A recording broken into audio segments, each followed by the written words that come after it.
Assalamualaikum warahmatullahi wabarakatuh. Perkenalkan, nama saya Ruben Koda Sofik Indonesiawan, NPM 190820100013. Nah, di sini saya mencoba untuk menjelaskan tentang perkembangan dan tipe IP address, proxy, dan DNS. Dimulai dari yang IP address. IP address adalah rangkaian angka yang menunjukkan identitas unik dari setiap perangkat yang terhubung dengan internet.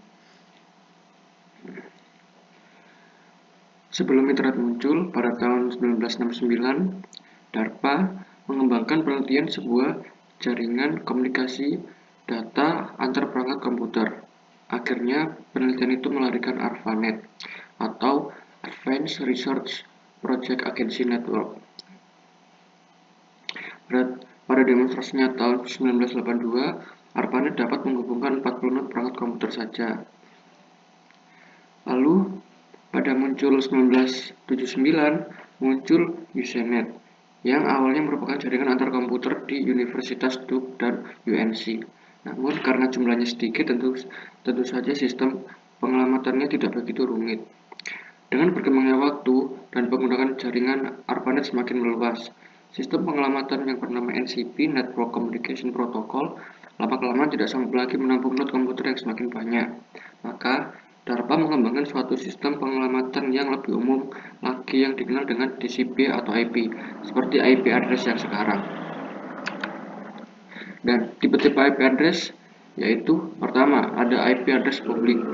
IP address yang dimiliki oleh setiap komputer atau perangkat yang terhubung lainnya dan digunakan pada jaringan internet publik.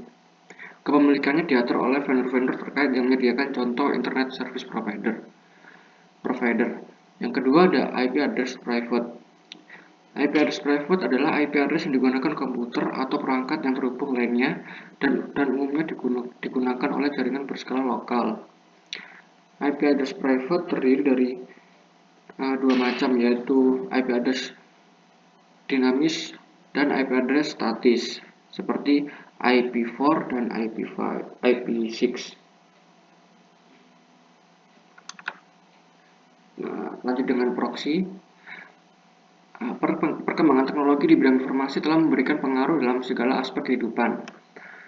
Perilaku masyarakat pun mengalami perubahan yang luar biasa. Hal itu pun berkembang dengan seiringnya bertambahnya jumlah pengguna internet. Internet dapat diakses di mana saja dan kapanpun juga. Hal ini menjadi pemicu hal-hal yang terjadi saat ini dengan penyalahgunaan fasilitas internet. Lalu, jumlah perkembangan pengguna fasilitas internet tidak dapat kita batasi, tetapi kita dapat membatasi penggunanya dimanapun dan kapanpun kita dapat batasi. Lalu muncullah proxy. Proxy merupakan sistem yang fungsinya memungkinkan para penggunanya dapat mengakses jaringan internet memakai IP address atau internet protokol. Internet protokol merupakan sebuah alamat yang digunakan untuk mengidentifikasikan kemana server akan diarahkan. Untuk dapat bekerja atau dioperasikan, sistem ini menggunakan proxy server. Sementara itu, proxy server adalah perangkat yang dapat berupa komputer dan berfungsi sebagai perangkat untuk menyediakan layanan proxy, jaringan internet yang Anda gunakan saat ini yang bersamaan juga. Masuk di tipe-tipe proxy. Tipe-tipe proxy salah satunya adalah ada transparent proxy. Jenis proxy yang satu ini akan memberitahu situs web bahwa dirinya adalah server proxy dan mengirimkan IP addressmu, sehingga permintaan aksesmu akan diproses. Lalu yang kedua ada anonymous proxy. Anonymous proxy itu mengidentifikasikan dirinya sebagai proxy tetapi tidak akan meneruskan alamat IP-mu ke situs web. Lalu ada distorting proxy, yaitu high anonymity proxy secara berkala mengubah alamat IP yang mereka berikan ke server web, sehingga sangat sulit untuk melacak lalu lintas yang dilakukan oleh siapapun. Masuk ke DNS. DNS merupakan singkatan dari Domain Name System. DNS pertama kali ditemukan yaitu pada tahun 1983 oleh Paul Moka-Petris. Sebelum ditemukan DNS, dahulu ada satu cara yang bekerja seperti layaknya DNS yang digunakan saat ini, namun konsepnya masih manual, yaitu menggunakan sebuah file yang di dalamnya terdapat nama-nama komputer dan IP address-nya. File tersebut bernama host files. Berkat adanya host files, maka seluruh komputer yang terhubung dalam satu jaringan bisa saling mengakses dengan hanya mengetikkan nama yang tertulis dalam host files tanpa harus mengetahui IP address-nya. Seiring berkembangnya pengguna komputer yang saling terhubung pada waktu itu, lalu ditemukanlah solusi cerdas sebagai pengganti konsep lama pengguna host files. Sistem baru tersebut bernama DNS. Tipe-tipe DNS adalah sebagai berikut. Ada salah satu macam DNS ada namanya DNS record, dan ini jenis-jenisnya. Ada e-record atau address record, atau ada AAA record, ada MX record, ada CNAME record, ada NS record, PTR record, STRT record, SRV record, PXD record, dan SOE record. Assalamualaikum warahmatullahi wabarakatuh. Perkenalkan, nama saya Sahrani Asprina Cahyono dengan NPM 1908 2010 112. Di sini saya akan membahas tentang fungsi dari IP address, proxy server, dan DNS. Oke, yang pertama ada IP address. Nah, yang fungsi pertama sebagai alat identifikasi host atau interface. Perangkat komputer yang digunakan dalam sebuah jaringan disebut sebagai host. IP address berfungsi sebagai identitas yang membedakan perangkat satu dengan yang lainnya. Karena hal inilah yang membuat IP address memiliki sifat yang unik dan berbeda satu sama lain. Diilustrasikan seperti nama orang sebagai satu metode untuk mengenali siapa orang tersebut gitu. Jadi emang penggunaan IP address itu harus berbeda pada setiap host atau perangkatnya. Lalu yang kedua, sebagai alat lokasi jaringan komputer. Petunjuk lokasi jaringan yang memberikan informasi mengenai keberadaan suatu perangkat, baik nama, kota, maupun negara. Diilustrasikan seperti alamat rumah kita yang menunjukkan lokasi kita berada. Untuk memudahkan pengiriman paket data, maka IP address memuat informasi keberadaannya. Ada rute yang harus dilalui agar data dapat sampai ke komputer yang dituju gitu. Jadi emang fungsi ini tuh sangat berguna dalam mengakses internet. Namun kita sebagai pengguna internet juga harus berhati-hati saat menggunakan internet tentunya. Karena misalnya kita menghina seseorang di sosial media, lalu orang itu tidak terima. Bisa saja orang tersebut tuh melacak posisi kita dengan menggunakan IP address. Begitu. Yang kedua ada proxy. Proxy sendiri memiliki 3 fungsi utama, yaitu connection sharing, filtering, dan caching. Kita akan membahas connection sharing. Konsep dasarnya itu pengguna tidak langsung berhubungan dengan jaringan luar atau internet, tetapi harus melewati suatu gateway yang bertindak sebagai batas antara jaringan lokal dan jaringan luar. Gateway bertindak sebagai poros di mana koneksi dari jaringan lokal dan jaringan luar terhubung pada gateway. Dengan adanya fungsi ini, maka melakukan koneksi dari jaringan lokal ke internet dengan menggunakan sambungan gateway secara bersamaan. Lalu yang kedua ada filtering, atau yang sering dikenal dengan istilah firewall, di mana dapat memblokir beberapa atau juga sebuah alamat IP yang tidak diinginkan, sehingga beberapa dari website tidak dapat diakses dengan memakai proxy tersebut. Nah, dengan adanya filtering ini tuh dapat melindungi jaringan lokal dari serangan atau gangguan yang tidak diinginkan gitu. Dan efeknya itu tuh kayak mengurangi kegagalan gitu. Dan fungsi lain dari filtering ini tuh mencegah agar komputer tidak terserang virus dan juga malware. Oke, yang ketiga ada caching. Nah, caching ini proses penyimpanan objek-objek yang sudah diminta atau di request dari server-server ketika melakukan browsing dan melakukan koneksi internet. Jadi contohnya adalah ketika kita membuka website, maka gambar dan juga objek di dalam website tersebut akan disimpan dalam bentuk cache. Berikutnya ada DNS.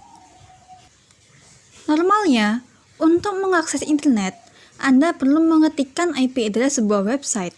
Cara ini cukup merepotkan, sebab Anda perlu punya daftar lengkap IP address website yang dikunjungi dan memasukkannya secara manual. DNS adalah sistem yang meringkas pekerjaan ini untuk Anda. Kini, Anda tinggal mengingat nama domain dan memasukkannya dalam address bar. DNS kemudian akan menerjemahkan domain tersebut ke dalam IP address yang komputer pahami. Nah, berikut adalah jabaran dari 3 fungsi DNS. Yang pertama adalah meminta beberapa informasi di IP address pada salah satu website berdasarkan nama domain. Kedua, meminta beberapa informasi di URL pada salah satu website berdasarkan IP address yang dimasukkan. Yang ketiga adalah mencari server yang tepat untuk mengirimkan email. Nah, itulah ketiga fungsi DNS yang bekerja secara otomatis ketika Anda mengakses internet. Assalamualaikum warahmatullahi wabarakatuh.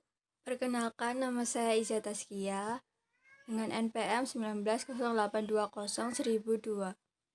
Di sini saya ingin melanjutkan tentang bagaimana cara kerja dari IP address, proxy, dan DNS yang sebelumnya teman-teman saya telah menjelaskan tentang apa itu pengertian dari IP address, proxy, dan DNS, serta bagaimana fungsi dari mereka.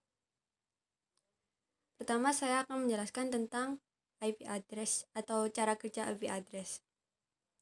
Nah, cara kerja IP address ini, misalkan ketika kita mengirim email, kita mengakses jaringan yang terhubung ke internet atau yang memberikan kita akses internet.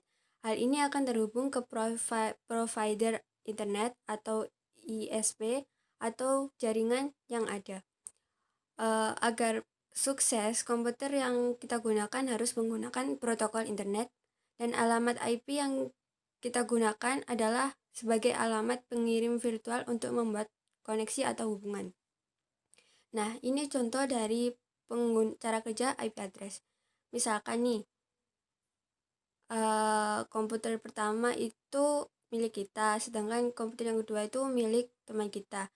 Nah, IP address ini di dalam internet selalu berbeda, namun dapat berhubungan karena pada satu jaringan internet. Misalkan IP yang komputer saya gunakan itu 192.168.110, sedangkan IP address dari teman saya itu 192.168.111.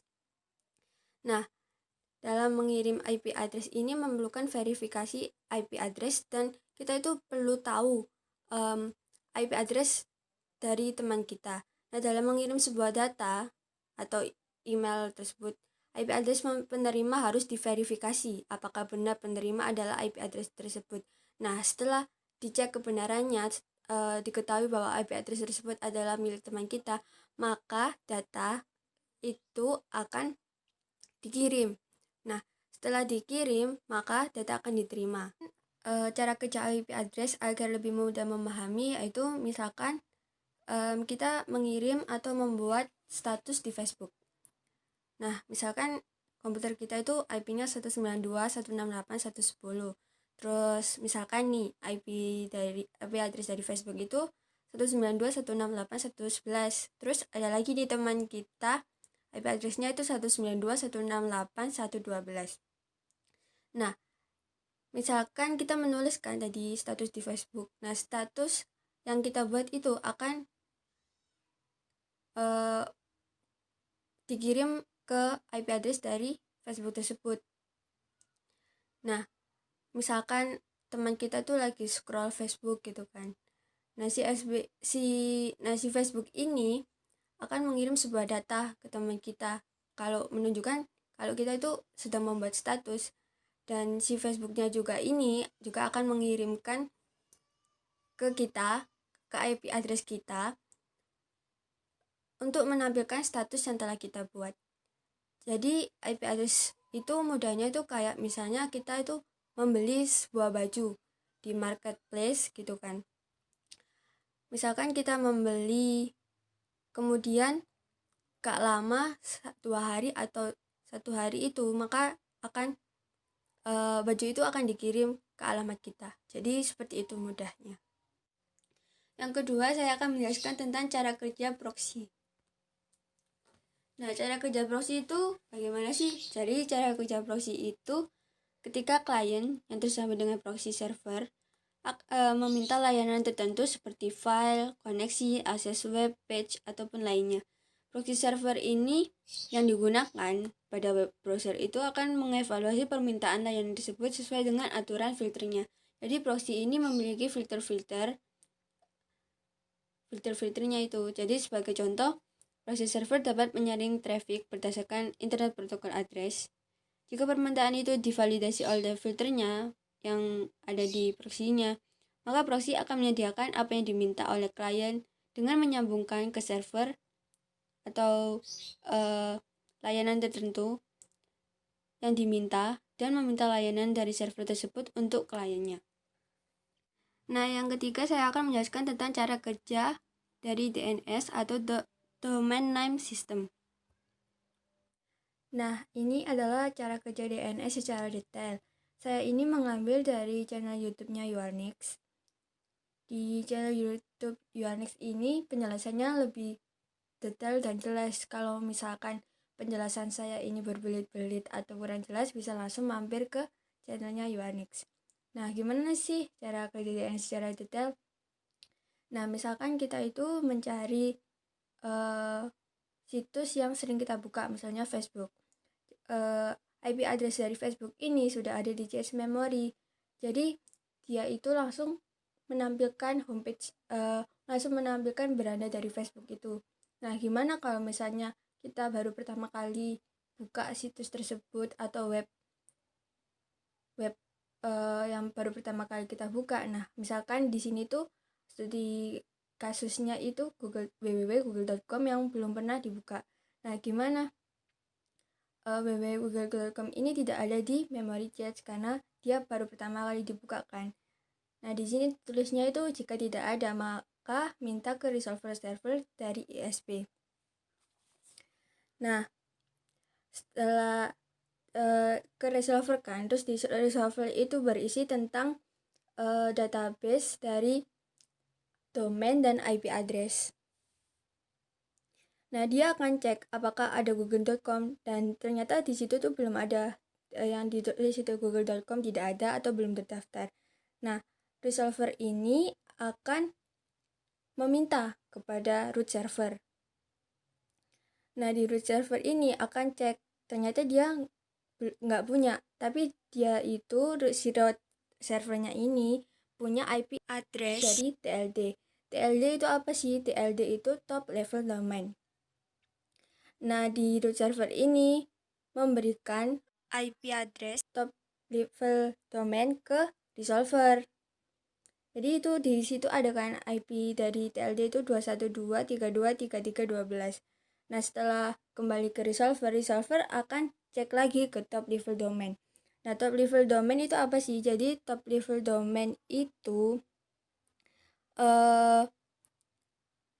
berisi macam-macam domain seperti .com, .net, .id, dan lain-lain.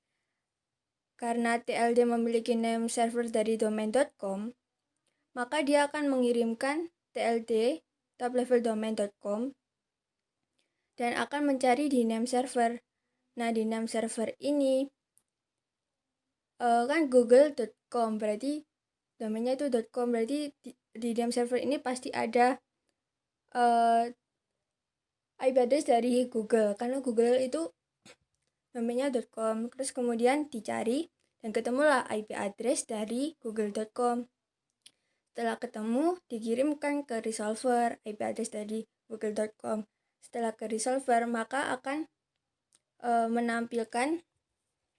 mengirim ke PC kita dan menampilkan homepage dari google.com.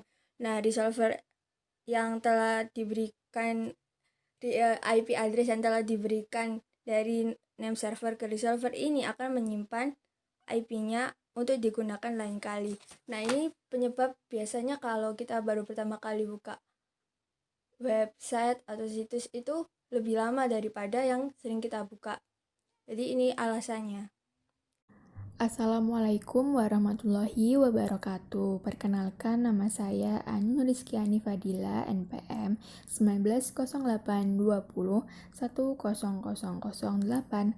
Di sini saya akan menjelaskan tentang harga dan contoh implementasi dari IP address, proxy, dan DNS.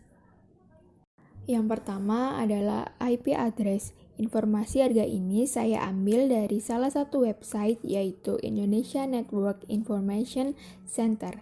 Saya akan menjelaskan sedikit tentang alokasi alamat IP.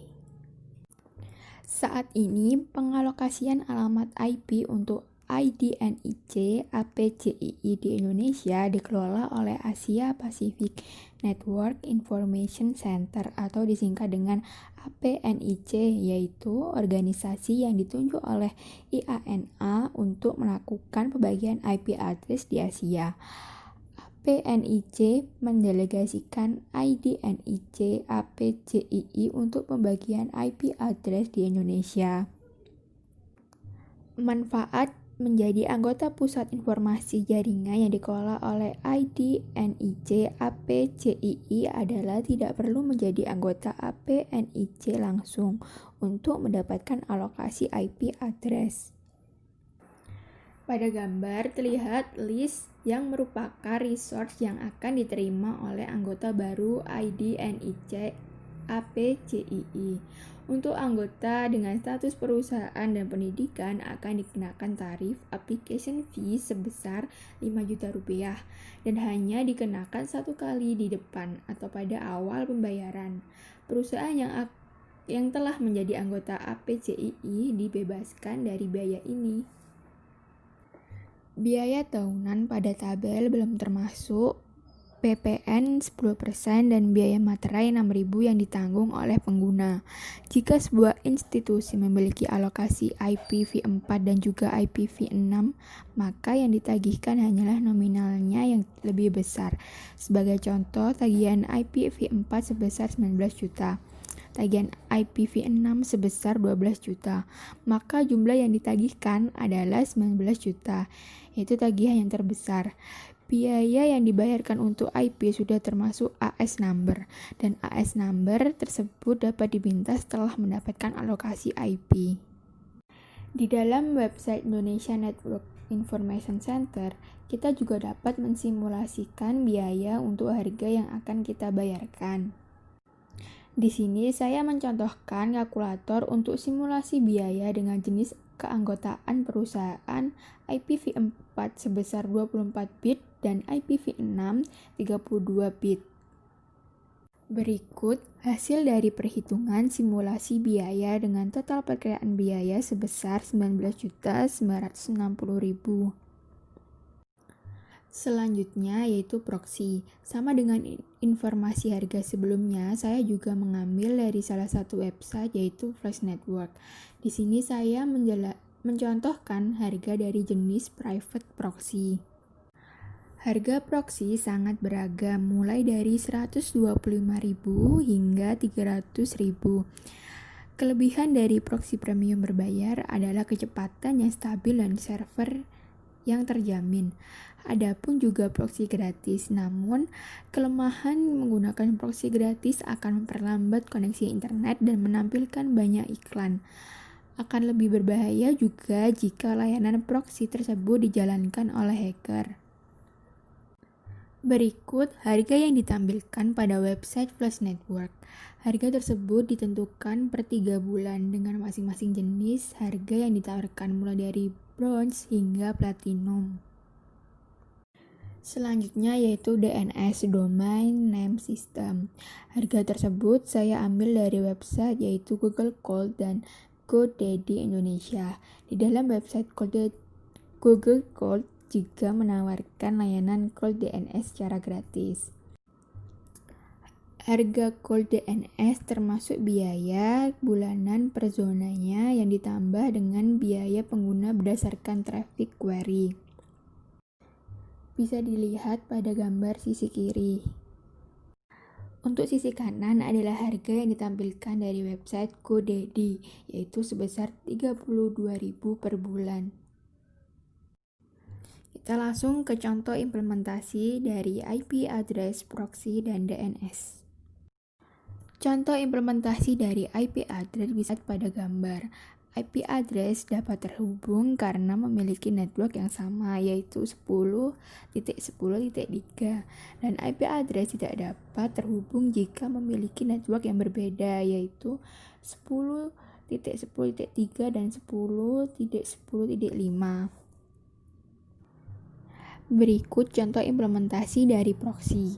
Penggunaan mode proxy ARP digunakan ketika kita mempunyai sebuah jaringan di mana dial-in client menggunakan IP address dengan range yang sama dengan jaringan lokal LAN. Pada dasarnya, ketika terdapat konfigurasi IP address dengan subnet yang sama pada lebih dari satu interface router, maka hal ini akan membuat tabel routing tidak berjalan dengan baik. Efeknya antara dial-in client dan client pada jaringan lokal tidak bisa komunikasi. Pada kondisi inilah mode proxy ARP bisa digunakan. Agar bisa saling komunikasi, mode ARP pada interface perlu dirubah, yaitu defaultnya menjadi enable menjadi proxy ARP. Yang terakhir yaitu DNS, Domain Name System. DNS bekerja ketika klien atau resolver atau aplikasi mengirim permintaan resolving kepada aplikasi lain. Dan dari aplikasi lain tersebut, server akan memberikan petunjuk server DNS lain atau request tersebut mengalami kegagalan. Sekian dari kelompok kami. Apabila ada kesalahan, kami mohon maaf. Wassalamualaikum warahmatullahi wabarakatuh.